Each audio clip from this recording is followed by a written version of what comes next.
लेकिन सब जब मैके चली जाती है तो कुमार साहब बिल्कुल आलसी हो जाते हैं। ना तो अखबार उठाया, ना दूध उठाया।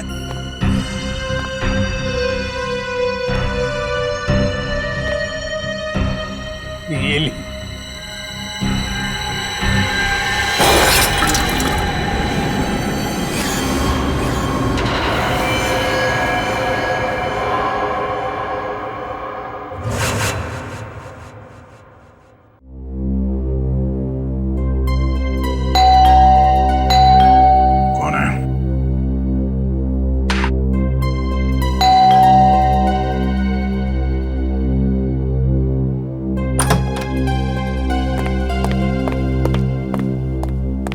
फ्रेडी, सुबह सुबह यहाँ पे क्या बात? अरे ठीक तो, परेशान लग रहा। आप बहुत लकी हो सर। तो ये तुम्हारी परेशानी है? अच्छा हुआ आपने शादी नहीं की, बल्कि मैं कहता हूं किसी ने भी शादी नहीं करनी चाहिए। ओह, तो लड्डू खा के पछता रहे हो आप? बीवी से तू मैं करके आ रहे हो यहाँ पे? हाँ, तू मैं? अरे सर, मेरे घर में सिर्फ मैं चलती है। क्या हुआ क्या एग्जैक्टली?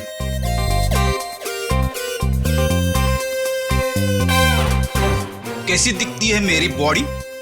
एकदम फिट लगता हूं कि नहीं? हाँ बिल्कुल फिट है। मगर मेरी पत्नी मुझे फैट कहती है। ओह, अब फिट और फैट के बीच में अंतर है कि नहीं? बिल्कुल। मगर उसे कौन समझाएगा? कल रात को मैं खटिया पे सोने गया तो खटिया टूट गई। हाँ, इसमें मैं क्या करूं? खटिया पुरानी थी। कहने लगी तुम्हारा वेट बढ़ गया है। तुम एक्सरसाइज नहीं करते? तुमने एक्सरसाइज करना छोड़ दिया? टाइम कहां से निकालूं सर? दिन में सीआईडी की ड्यूटी, शाम को वाइफ की ड्यूटी। अब इस बीच में मैं जिम कब जाऊं सर? मैंने उससे कहा कि तू शाम को अकेली बाजार जाया कर ताकि मुझे जिम जाने के लिए वक्त मिले, लेकिन नहीं, भड़क गई मेरे पे। कहने लगी कि तू पहले तो बहुत टाइम निकालता था, मेरे इर्द गिर्द भौरे की तरह घूमता था, लेकिन अभी 1 घंटे की फुर्सत भी नहीं है तुम्हारे पास। मैं क्या करूं सर? ये तो बहुत गलत हुआ, कुछ करना पड़ेगा। एक काम करते हैं, भाभी को फोन लगा के बात करता हूं मैं उनसे। अरे नहीं सर। क्या हुआ? मरवा दोगे? क्यों? अगर उसे पता चला ना कि मैं कंप्लेंट लेकर आपके पास आया हूं तो वो मायके चली जाएगी घर की चाबी लेकर, और फिर मुझे आपके घर में ही रहना पड़ेगा। ओह, मतलब मामला सीरियस है, रिस्क नहीं ले सकते हैं। क्या करेंगे? सिवाय अफसोस के मैं तो कुछ नहीं कर सकता। मेरे पास एक उपाय है। क्या? भाभी को लगता है कि तुम फैट हो, फिट नहीं हो, है ना? तो तुम फिट हो जाओ। कैसे? एक्सरसाइज करके। और ऐसी एक्सरसाइज बताऊंगा जो तुम ऑफिस में बैठे बैठे भी कर सकते हो। मगर हाँ, जब फुर्सत मिले तभी करना, नहीं तो इसी भी आपको पता चल गया ना तो तुम्हें नौकरी से निकाल देंगे। अरे, है ना? 1 मिनट। हाँ, हेलो, क्या? कहां पे?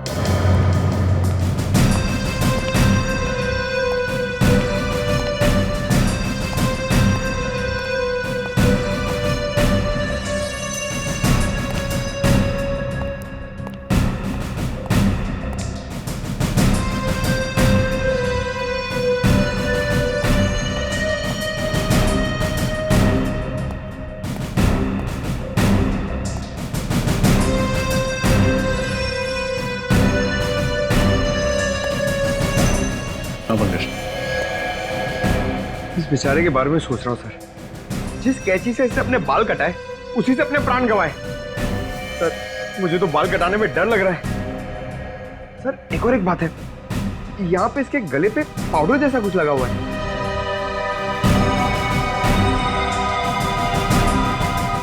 हाँ शंभू जी, बताइए क्या हुआ यहाँ पर, क्या देखा आपने? साहब रोज मॉर्निंग वॉक पे जाया करते थे और आते वक्त हमेशा दरवाजे पे लगा हुआ अखबार उठा लेते थे। आज सुबह जब मैं काम पर आया तो मैंने देखा अखबार वैसे ही दरवाजे पे लगा हुआ है। तो मैंने सोचा कि साहब सो रहे होंगे, तो मैं फिर उनके लिए चाय बनाकर जब उनके रूम में जाने लगा तो मैंने देखा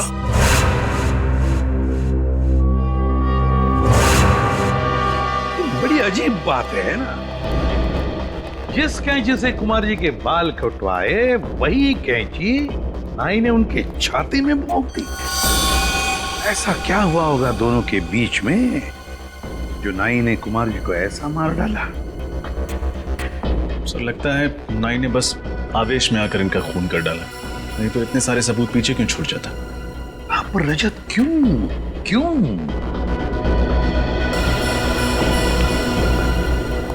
मुझे एक बात बताओ, आपके कुमार साहब करते क्या थे? ये छोटे छोटे धंधे वाले जो लोग हैं ना, उनको कर्जा दिया करते थे। अच्छा, कर्जा देते थे। वैसे आप कितने सालों से काम कर रहे हैं यहाँ पर? वो जब स्कूल जाते थे। घर के बाकी परिवार वाले कहाँ पर हैं? मेम साहब तो बच्चों के साथ अपने मायके गई हैं दिल्ली। मैंने उनको फोन कर दिया है। एक बात बताओ, क्या कुमार जी अपने बाल घर पर ही कटवाते थे? नहीं साहब, पहले ऐसा कभी नहीं हुआ। वो तो हमेशा सैलून में जाके बाल कटवाया करते थे। मतलब पहली बार उन्होंने घर में बाल कटवाए? इतनी रात गए? हाँ जी। रेडी? इस घर की एक एक चीज को अच्छी तरह से देखो, एक एक सबूत उठाओ और फोरेंसिक लैब भेज दो। रजत, कुमार जी के नाई का पता लगाओ और उठाओ उसे। कुमार के नाई को बुलवा लिया? हाँ सर, इसका नाम सुंदर है और पिछले 4 सालों से कुमार के बाल यही काट रहा था। ये सुंदर, ये कुमार तुमसे ही बाल कटवाते थे? जी सर, 4 साल पहले जब मैंने अपनी दुकान की शुरुआत की थी, तब से ही कुमार जी सिर्फ मुझसे ही बाल कटवाते थे और लगभग हर महीने 5 तारीख को वो दुकान पर आ जाते थे। अच्छा, जब कुमार जी का खून हुआ तो आप कहाँ थे? सर, मैं अपने दोस्तों के साथ 10 से 12:30 के शो के लिए गुड मूवी हॉल में सिनेमा देखने गया था। आप चाहें तो मेरे दोस्तों से भी पूछ सकते हैं। इसकी जरूरत नहीं पड़ेगी। पूर्वी, गुड मूवी हॉल का सीसीटीवी फुटेज चेक करो, देखो क्या सुंदर सच बोल रहा है या पिक्चर के बीच में जाकर कहीं आया तो नहीं। पंकज, जब तक फुटेज चेक नहीं होता चाय कॉफी पिलाओ इसे। हैं? एक बात समझ में नहीं आ रही, जो आदमी, मेरा मतलब है कुमार, हर महीने के 5 तारीख को ही बाल कटवाता था, उसी रात, मौत की रात 11 बजे ही बाल कटवाने की उसे क्या जरूरत पड़ी? सर, सर अभी भी पता चला है कि बैंड्रा में एक आदमी का खून हो गया है और उसे भी कुमार की तरह मारा गया। उसकी लाश को फॉरेंसिक लेके आ रहे हैं सर। 2 खून एक तरीके से, कहीं दोनों खूनों में कोई संबंध तो नहीं? विजीत, अब तो ये सालुंख ही बताएगा क्या संबंध है इन दोनों खून में। हाँ सालुंख, उस सलून किलर के बारे में क्या पता चला? बॉस, खूनी बहुत ही पेशेवर हेयर स्टाइलिस्ट है। उसके हाथों में हुनर है अच्छे बाल काटने का। सालुंखे साहब, क्राइम सीन पर जो सारी चीजें मिली थी, कपड़े, कैंची, बाल, उनसे कुछ और पता चला? कुछ खास नहीं रजत। खूनी इतना होशियार है कि उसने जरा भी, बिल्कुल भी अपनी उंगलियों का निशान नहीं छोड़ा कहीं भी। यहां तक कि कैंची पर भी अपना कोई उंगलियों का निशान नहीं छोड़ा। लेकिन एक खास बात है बॉस जो पता चली है। वो क्या? बॉस, याद है इन दोनों के गले पर हमें पाउडर मिला था। सालू के साथ बाल काटने के बाद हेयर ड्रेसर गले पे पाउडर लगाता ही है। हाँ, लेकिन ये एक लाइट ग्रे कलर का पाउडर था। और इनफैक्ट तो बॉस ये पाउडर था ही नहीं। सालुंख, ये पाउडर नहीं है तो फिर क्या है? सब वो राख है, वो भी इंसान के अस्थियों की राख। क्या? राख? इंसान की अस्थियों की राख? हाँ बॉस, और 2 अलग अलग आदमियों की राख। और उस राख का डीएनए करने से पता चला कि जिन लोगों की राख है वो आपस में रिश्तेदार हैं। दोनों आदमी थे, इसलिए रिश्ते में वो दोनों या तो भाई भाई थे या फिर बाप बेटा। भाई भाई या बाप बेटे?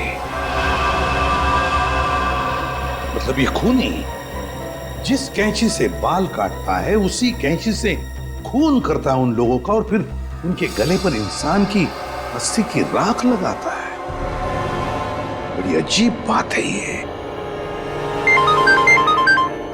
हेलो, क्या? कहां हुआ ये? उसके हाथ में बंदूक थी, कैंची थी। अब वहीं रुकिए, हमें भी पहुंचता है। क्या हुआ सर? कहीं कोई ऐसी लाश तो नहीं मिली? अभी तक तो नहीं सर। हाँ, एक औरत का फोन था। किसी आदमी ने पार्किंग लॉट से उसके हस्बैंड को अगवा कर लिया। उसके हाथों में कैंची थी।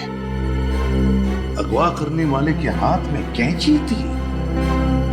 कैंची? तो फिर रजत यही है, ये कैंची वाला हमारा खूनी, यही है ये hair stylist, salon killer.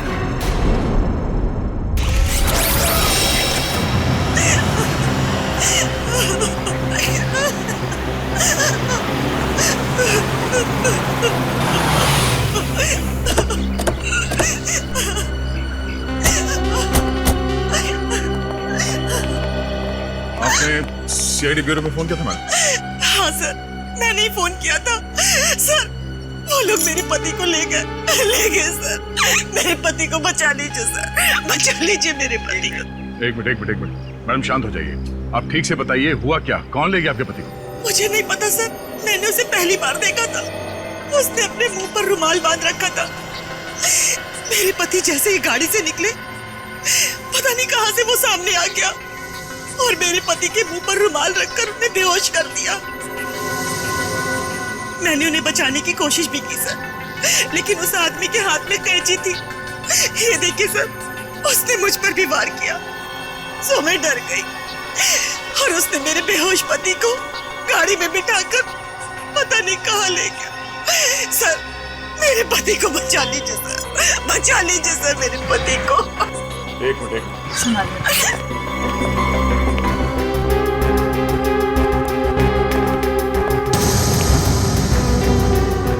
Sir, यहाँ पे एक रुमाल पड़ा हुआ है।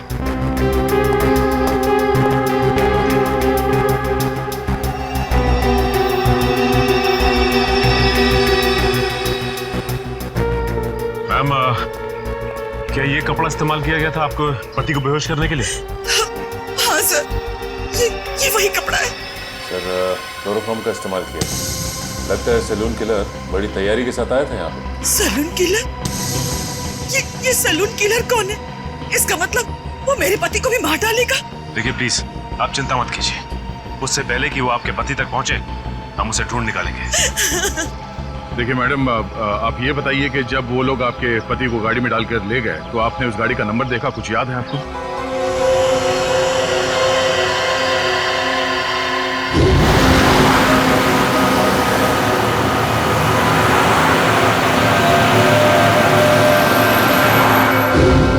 नहीं सर, नंबर प्लेट पे तो काला रंग लगा हुआ था, लेकिन गाड़ी के पीछे साइड पे कांच पे एक स्टिकर चिपका था जिसमें Q1 लिखा था।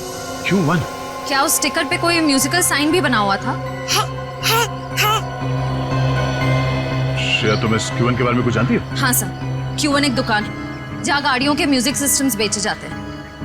ओह, गाड़ी के नंबर प्लेट को काली करने से उसने सोचा कि वो बच जाएगा। बेवकूफ आदमी। Q1 music.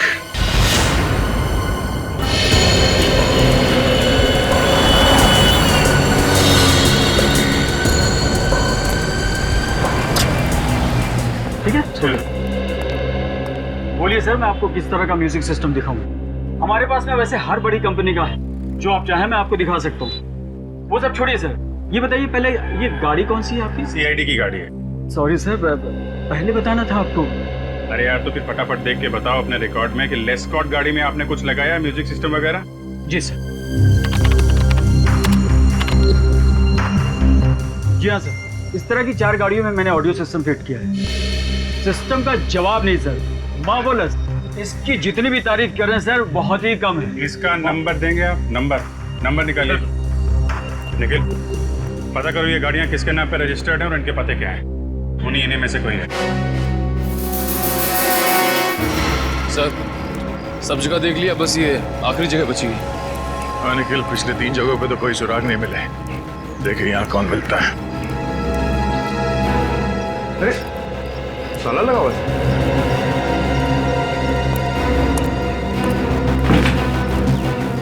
क्या बात है सर? हम लोग सीआईडी से हैं। हमें मिस्टर सुमुख से मिलना है। उनके नाम पे गाड़ी रजिस्टर्ड है XY35 MT645 घर पे नहीं है क्या वो? साहब मैंने सुना था कि वो 2 महीने पहले ही मर गया था। सुमुख 2 महीने पहले मर चुका है? जी साहब। और आपको? सर मेरा नाम सनी है सर, मैं इसी खुली में रहता हूँ सर। मैंने सुना था कि दोनों बाप बेटे ने आत्महत्या कर ली थी, बेचारे दोनों इसी खोली में जल के मर गए थे। ये सब कैसे हुआ? आप लोगों ने बचाने की कोशिश नहीं की? वो सब कुछ आधी रात को हुआ ना, तो किसी को पता ही नहीं चला। मैंने भी कोई आवाज नहीं सुनी। आप साहब मेरा नाम कांता है, मैं बाजू वाली खोली में रहती हूँ। अच्छा, ये सुमुख की जो गाड़ी है वो कहाँ है? गाड़ी? क्या सुमुख के पास गाड़ी थी? साहब हमने तो कभी नहीं देखी, और सुमुख तो चल ही नहीं पाता था साहब, तो गाड़ी कैसे चलाता? सुमुख चल नहीं पाता था? जी नहीं। मधुसूदन को जिस गाड़ी में किडनैप किया गया वो गाड़ी सुमुख के नाम पर रजिस्टर्ड है, और सुमुख चल नहीं सकता था। ये क्या राज है तो दरवाजा खोलने के बाद ही पता चलेगा।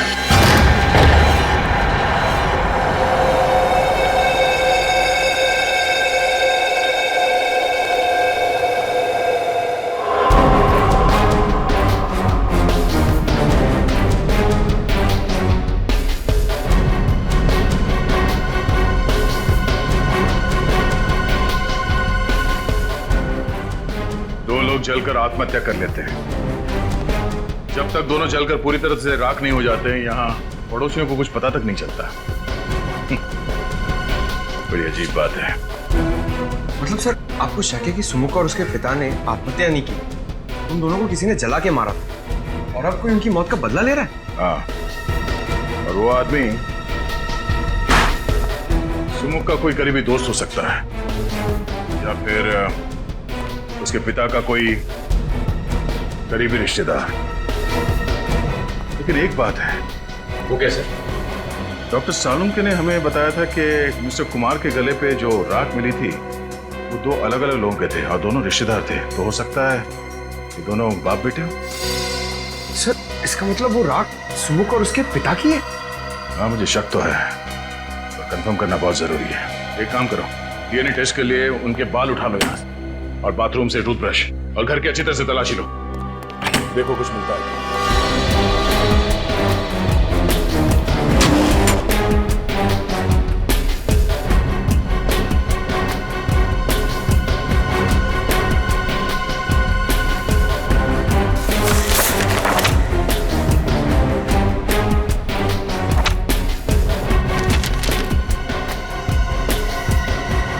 सर ये एनवलप मिला अंदर से।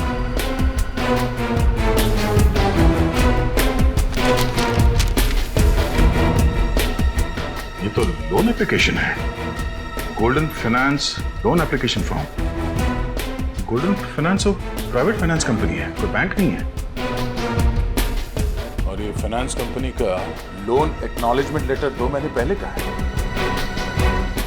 सुमुख के मरने से 2 महीने पहले का। हाँ तारिका, क्या पता चला? तो सुमुख के घर से जो टूथब्रश और बाल के सैंपल आप लोगों ने भिजवाए थे, उसकी डीएनए टेस्ट की रिपोर्ट आ गई है। और नतीजा? Perfect match. दोनों लाशों के गले पे पाई गई राख सुमुख और उसके पिताजी की ही है। मतलब मेरा शक सही निकला। कोई तो है जो सुमुख और उसके पिता की मौत का बदला लेना चाहता है। लेकिन सर ये समझ में नहीं आता कि मिस्टर पार्थ और मिस्टर कुमार को मारने से पहले उन्हीं ने उनके बाल क्यों काटे? एक क्राइम सीन को एक सैलून का रूप क्यों देना चाहता है? सबसे पहले अभी ये पता लगाना चाहिए कि ऐसे कौन करीबी लोग हैं सुमुख और उसके पिताजी के जो उनकी मौत का बदला लेना चाहते हैं, और फिर इन दोनों ने आत्महत्या ही क्यों की? सर ऐसा भी तो हो सकता है कि किसी ने उन दोनों को मार डाला हो और आत्महत्या दिखा रहा हो। और सर मिस्टर पार्थ और मिस्टर कुमार को खूनी ने उनके घर में ही मारा, लेकिन मिस्टर मधुसूदन को उसने अगवा कर लिया जानबूझकर। हो सकता है मधुसूदन को किसी खास जगह ले जाकर के मारना चाहता हो।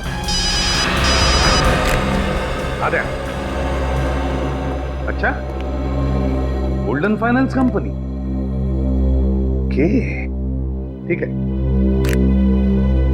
सुमुख ने मरने से पहले गोल्डन फाइनेंस कंपनी से लोन लेना चाहा था। Golden finance company.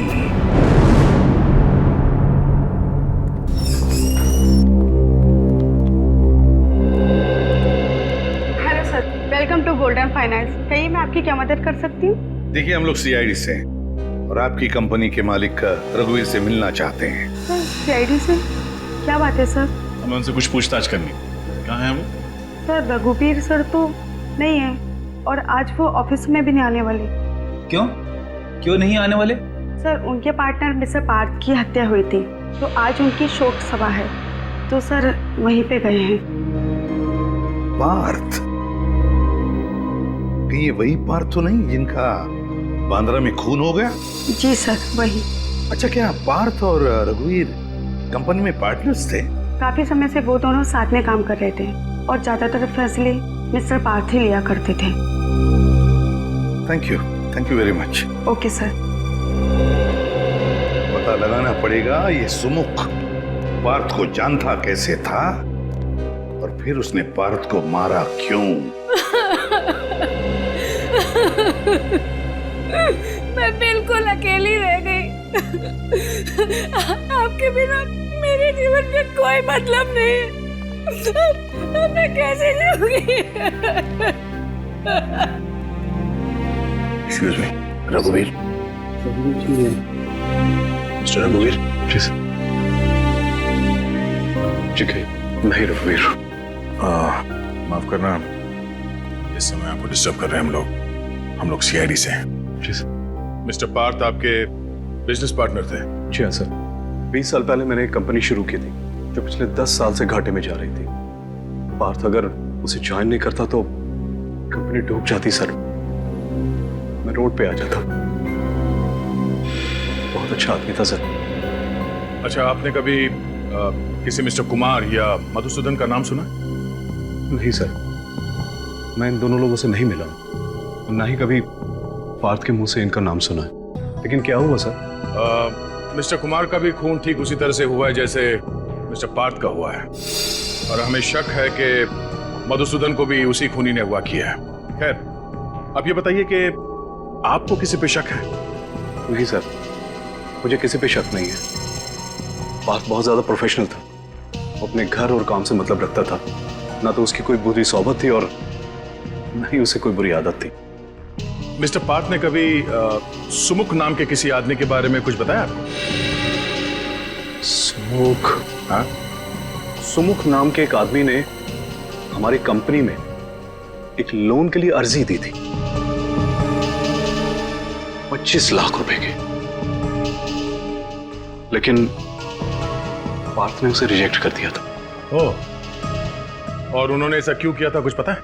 नहीं सर, लेकिन एक बात जरूर है, पार्थ को अगर लगता था कि कोई आदमी हमारा पैसा नहीं लौटा पाएगा तो वो उसकी अर्जी नामंजूर कर देता था और उसका ये फैसला हमेशा ठीक होता था सर। इसीलिए हमारी कंपनी फायदे में चल रही थी। थैंक यू रघुवीर, थैंक यू। तो शायद सुमुख ने मिस्टर कुमार और मधुसूदन इन दोनों से भी कर्जा मांगा होगा। वैसे उनकी तो कोई भी फाइनेंस कंपनी नहीं थी। लेकिन कभी कभी बिजनेसमैन ऊंचे ब्याज पर कर्जा दे दिया करते हैं। एक काम करो, मिस्टर कुमार और मधुसूदन इन दोनों के परिवार वालों को और उनके ऑफिस में जितने लोग काम करते हैं उन सबको ब्यूरो बुलाओ। सर, ये कुमार जी की पत्नी है और ये मधुसूदन जी की पत्नी है। और सर, ये दोनों मधुसूदन जी के कंपनी में काम करते हैं। सर, मेरे पति का कुछ पता चला? वो सही सलामत तो है ना? देखिए, आप बिल्कुल चिंता मत कीजिए, आपके पति को हम सही सलामत वापस ले आएंगे। हम पूरी कोशिश कर रहे हैं। वैसे मिस्टर कुमार छोटे छोटे बिजनेस में इन्वेस्ट करते थे, है ना? और मिस्टर पार्थ की कंपनी लोगों को बिजनेस के लिए पैसे उधार देती थी। तो क्या वैसे ही मधुसूदन जी भी व्यापारियों को पैसे उधार देते थे, लोन देते थे? जी हाँ सर, वैसे तो हमारा टेक्सटाइल का बिजनेस है, लेकिन मेरे पति लोगों को बिजनेस के लिए प्राइवेट लोन भी दिया करते थे। आप लोग मधुसूदन जी के ऑफिस में काम करते हैं। जरा याद करके बताइए, कोई सुमुख नाम का आदमी आया था क्या उनसे लोन मांगने के लिए?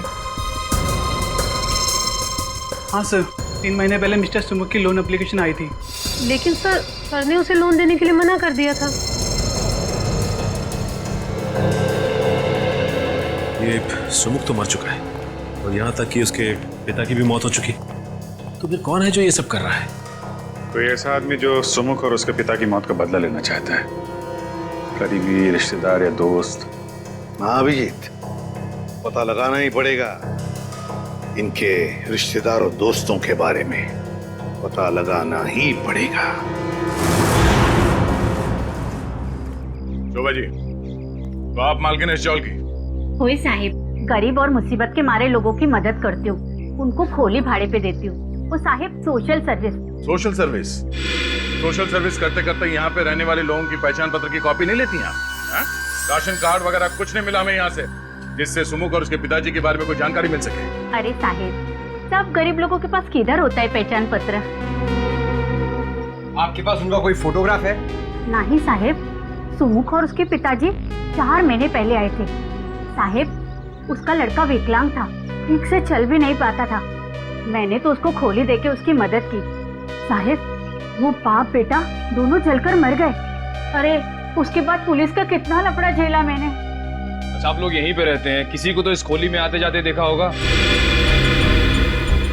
नहीं। और आपने? सर मैं तो यहाँ 3 महीने पहले ही रहने आया हूँ। मुझे तो कुछ भी मालूम नहीं है। साहिब, ये सच बोलता है, ये तो अभी रहने को आया है। वो दोनों बाप बेटा ना किसी से बात नहीं करते थे, कोई रिश्तेदार दोस्त कोई उनको मिलने नहीं आता था। अच्छा, आप लोगों ने कभी उन्हें बात करते हुए सुना या फिर किसी का नाम का जिक्र करते हुए सुना? याद करिए। हाँ साहब, मरने से 3 दिन पहले रात को बाप बेटे में खूब झगड़ा हुआ और किसी बात को लेकर बहस भी हो रही थी। कैसी बहस? वो सुमुख अपने पिताजी को किसी कागज पे साइन करने के लिए कह रहा था और उसके पिताजी चिल्ला चिल्ला कर कह रहे थे कि मैं कोई साइन नहीं करूंगा। सर शायद सुमुख अपने पिताजी से किसी लोन के कागजात पे साइन करने के लिए कह रहा हूँ, गारंटर के तौर पर या किसी चीज को गिरवी रखे और उसके पिताजी मना करें इस बात के लिए। हो सकता नहीं, पर अब भी सवाल वही है कि आखिर वो कौन है जो सुमुख और उसके पिताजी की दर्दनाक मौत का बदला लेना चाहता है? ये सलून किलर आखिर है कौन? ये कैसे हो सकता है Abhijit?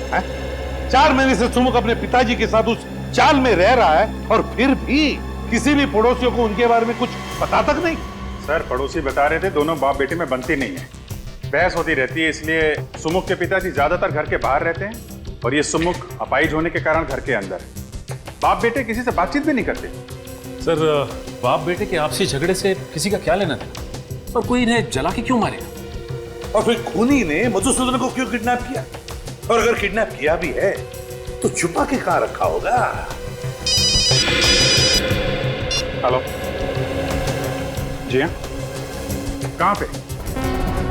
Okay, thank you very much. Sir, जिस कार में मधुसूदन को किडनैप किया गया था उसका पता चल गया है। अभी थोड़ी देर पहले उसे गोमती नगर चाल के पास पाया गया है। तो फिर अभिजीत, मधुसूदन को भी वहीं पे छुपा के रखा गया है। गोमती नगर, गोमती नगर।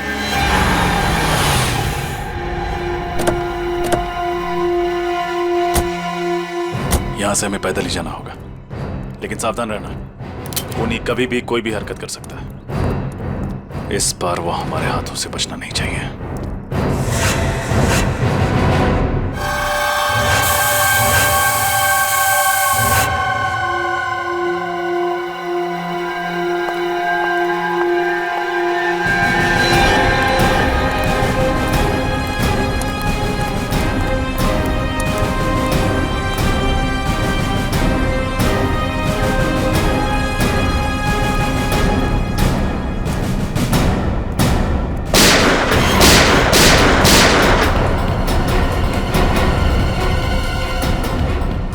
पंकज, तुम में से किसी ने गोली चलाई? नहीं सर, मैंने तो गोली नहीं चलाई। नहीं सर, मैंने नहीं चलाई। तब तो ये जरूर उसे खूनी का काम होगा। जिस दिशा से गोली की आवाज आई है उधर आ जाओ।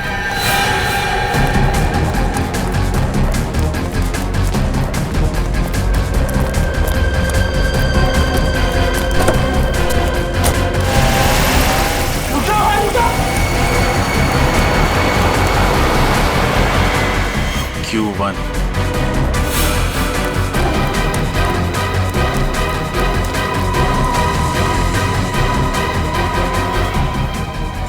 जिंदा इसे संभालो। आओ पंकज।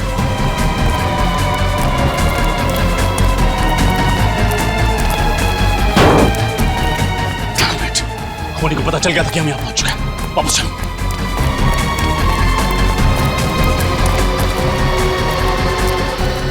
सुनो, अपनी आंखें खुली रखने की कोशिश कर। तो मेरी आवाज सुनाई दे रही है? वो कौन था जिसने गोली चलाई और वो तुम सबको मारना क्यों चाहता था? वो हमारे बॉस को ले गया। बॉस? क्या नाम है तुम्हारे बॉस का? लकी। लकी नाम है वो। लकी? और ये सब कौन है? ये सब भागी सारे हमारे साथी। एक गुंडे को क्यों अगवा करेगा? सुनो, इसने मुजरिम को देखा है। हर हाल में इसका बचना जरूरी है। हॉस्पिटल ले जाओ इसे।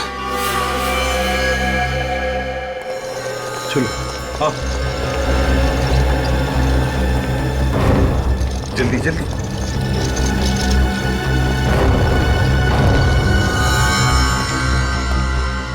आप लोग यहीं ठहरिए, इसका ऑपरेशन करना होगा। देखिए डॉक्टर साहब, इस आदमी के बयान पर 2 लोगों की जान दांव पर लगी है। 2 लोगों की जान?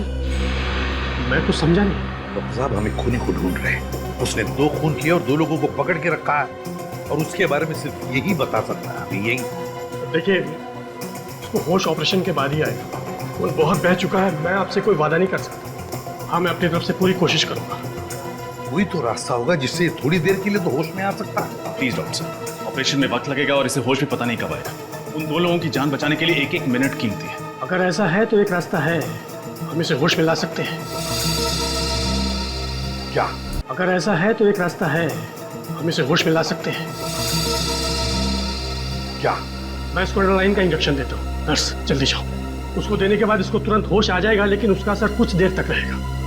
लेकिन उसके बाद इसे फौरन ऑपरेशन थिएटर ले जाना होगा, और मैं आपको 1 सेकंड भी नहीं दे सकता उसके। ठीक है।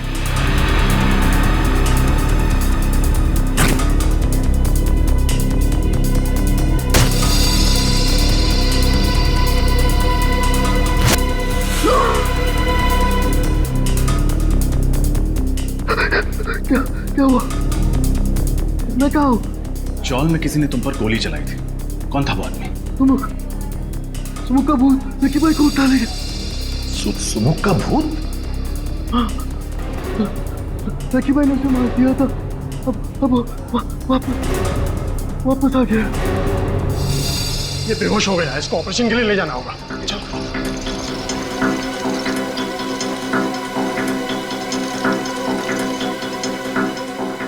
सुमुख जिंदा है? उसी की तो राख मिली थी ना कुमार और पार्क के गले में। तो फिर ये सुमुख जिंदा कैसे हो सकता है? अगर सुमुख जिंदा है तो वो राख थी किसकी? और इस वक्त सुमुख कहाँ है? इसका जवाब तो वो अकाउंटेंट देगा। लकी का सबसे विश्वासु अकाउंटेंट। उठाओ उस अकाउंटेंट को।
मैं बताता हूँ, सब कुछ बताता हूँ। तो बताओ मिस्टर विजय, तुम एक MBA हो, कहीं भी नौकरी कर सकते थे, फिर भी तुमने लकी जैसे क्रिमिनल के लिए काम करना उचित समझा। उसके गैर कानूनी धंधों का हिसाब किताब तुम ही संभालते हो ना? हाँ, मैं ही संभालता था। सुमुख के बारे में क्या जानते हो? सुमुख? उसने तो लकी भाई से 25 लाख रुपए उधार लिए थे, लेकिन समय पर रकम लौटा नहीं सका। और उस वक्त लकी भाई को शहर में अपने नाम की धाक जमानी थी, इसलिए उन्होंने सुमुख और उसके पिताजी को मरवा दी। लेकिन आप सुमुख के बारे में क्यों पूछ रहे? वो तो एक छोटी सी मक्खी। जिसे तुम एक छोटी सी मक्खी कह रहे हो, उसने लकी को अगवा किया, उसके सारे आदमियों को मरवा दिया। एक अपाहिज ने तुम्हारे लकी भाई को खत्म कर दिया, समझे तुम? अपाहिज? कौन है अपाहिज? सुमुख तो अपाहिज नहीं था। क्या? सुमुख अपाहिज नहीं था? नहीं, लेकिन चौल में सबने बताया था कि वो अपाहिज था। नामुमकिन है। जब वो लकी भाई से उधार मांगने के लिए आया था तब मैं वहां पर मौजूद था। किस लिए मांगने आया था वो पैसे? वो नई दुकान खोलना चाहता था और अपने पिताजी के लिए नया घर लेना चाहता था, लेकिन वो अपने पैरों पे चलकर वहां पर आया था और अपने पैरों पर ही वहां से गया। सरफिरी है कौन जो नकली सुमुख बन के घूम रहा है, जबकि असली सुमुख अपाहिज था और अपने पिताजी के साथ जल के मर चुका है कौन ये बहरूपिया? अच्छा, तुम्हारे पास उस आदमी का पता है जो लकी से पैसे मांगने आया था? हाँ।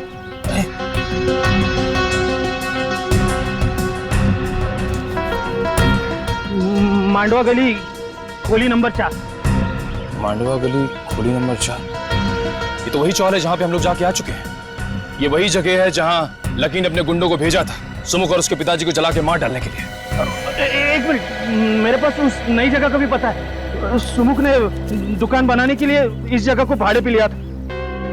12 मयूर चौक, नविहार लेन। नविहार लेन, उसकी दुकान चलता है। बहुत कर ली उसने दुकानदारी। तुम पागल हो गए हो क्या? ये क्या बेवकूफी है? देखो मुझे जाने दो, मैंने तुम्हारी मदद की हो, तुमने मुझे जबरदस्ती बांध के रखा हुआ है। देखो देखो, सारा किया जरा इस लड़की का है। तुम्हारे बाबा को मैंने नहीं मारा है, तुम्हारे बाबा को इसने मारा है। क्या बकवास कर रहा मधुसूदन? हाँ, जब इसने बचा हुआ पैसा नहीं दिया तो तेरे कहने पे मैंने इसके पिता को मारा और इल्जाम मुझ पर लगा रहा तू। देखो मुझे जाने दो, तुम्हें जितना पैसा चाहिए मैं दूंगा। मैं सच कहता हूँ, ब्याज भी नहीं लूंगा, सच कह रहा हूँ। क्या हुआ लकी? बोलती बंद ना। सर मेरा नाम सनी है सर, मैं इसी खुली में रहता हूँ। हाँ? और आप? Mister Madhusudan, textile industrialist. कितनी उम्मीद लेकर आया था ना मैं तुम्हारे पास। मैं तो बस एक छोटा सा सैलून खोलना चाहता था। अरे भीख मांगने नहीं आता तुम्हारे पास, उधार मांगने आया था। पूरे कागजात नहीं थे मेरे पास बैंक से लोन लेने के लिए। मजबूर तुम जैसे प्राइवेट इन्वेस्टर्स का दरवाजा खटखटाना पड़ा, और तुम जैसे लोग खून चूस लेना चाहते हो हम जैसे गरीबों का। नहीं, लेकिन मैं ऐसा...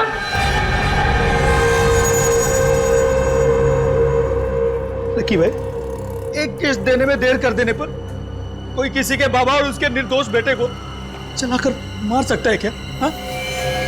गलती है, माफ कर दो प्लीज। अब मैं माफी मांग रहा हूँ। इसके बहकावे में आ गया था मैं, इसके मधुसूदन के, इसीलिए मैंने किया था। लेकिन सुनो, मुझे एक बात समझ में नहीं आई। मैंने तुम्हें और तुम्हारे पिता को जलाकर मार डाला था, तुम जिंदा कैसे बच गए?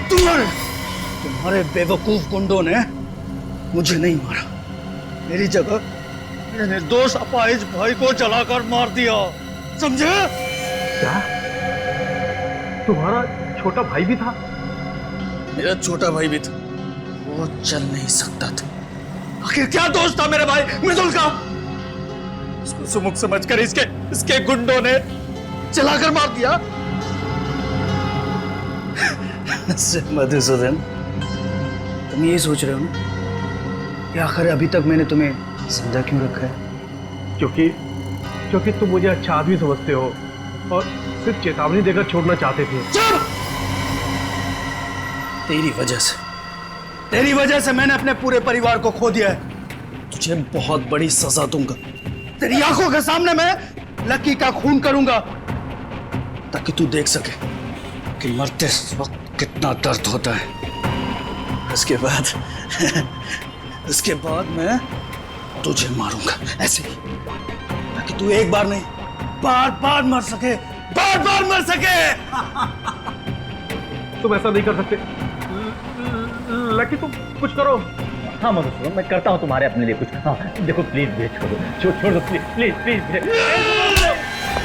सुमुख, सीआईडी, आप लोगों को इस जगह के बारे में किसने बताया? लकी के अकाउंटेंट। और तुम्हारा खेल खत्म। माफ कर दीजिए सर, मैं ऐसा नहीं था सर। बदले की आग में मैं अंधा हो गया था। मैं तो एक सीधी सादी जिंदगी जीना चाहता था। मैं एक हेयर स्टाइलिस्ट बनना चाहता था, लेकिन मेरे बाबा स्कूल टीचर थे। उन्हें मेरा ये बाल काटने का काम पसंद नहीं था, लेकिन मैंने भी ठान ली थी कि मैं हेयर स्टाइलिस्ट बनूंगा। जब मैंने एक सैलून में नौकरी करना शुरू की, मेरे बाबा ने मुझसे रिश्ता ही तोड़ लिया था। और तुम्हारे पिताजी शोभा जी की चौल में चले गए रहने के, और तुम भी उनके पीछे पीछे वहां चले गए और उसी चौल में रहने लगे। हाँ सर, जैसे ही मुझे पता चला कि बाबा और मृदुल वहां रहने लगे तो मैं भी वहां शिफ्ट हो गया। लेकिन मेरे बाबा तो मुझसे गुस्सा थे। उन्होंने चौल में किसी को नहीं बताया कि मैं उनका बेटा हूं, पर मैंने भी ठान ली थी कि अपना खुद का एक सैलून खोलूंगा और बाबा को साबित कर दूंगा कि एक हेयर स्टाइलिस्ट बन के भी एक इंसान कामयाब हो सकता है, उसे इज्जत मिल सकती है। और इसीलिए तुमने लोन लेने के बारे में सोचा? हाँ हाँ सर, पर फिर भी मुझे बैंक से लोन नहीं मिल पाया। एक बार मैंने कोशिश भी की, बाबा को गारंटर के तौर पर लोन के कागजात पर साइन कराने के लिए कहा, लेकिन मेरी उनसे बहस हो गई। ये बात कांता ताई ने भी सुनी थी। पार्थ और कुमार, उन लोगों ने भी मुझे कर्जा देने से मना कर दिया था सर। और आखिर में सलून खोलने के लिए तुमने लकी से पैसे उधार लिए, क्यों? हाँ सर, और मेरा सैलून ठीक ठाक चलने भी लगा था। बस एक किस्त देने में देर कर दी थी। लकी ने अपने गुंडे बेचकर मेरे बाबा और मेरे छोटे अपाहिज भाई को जलाकर मार दिया था।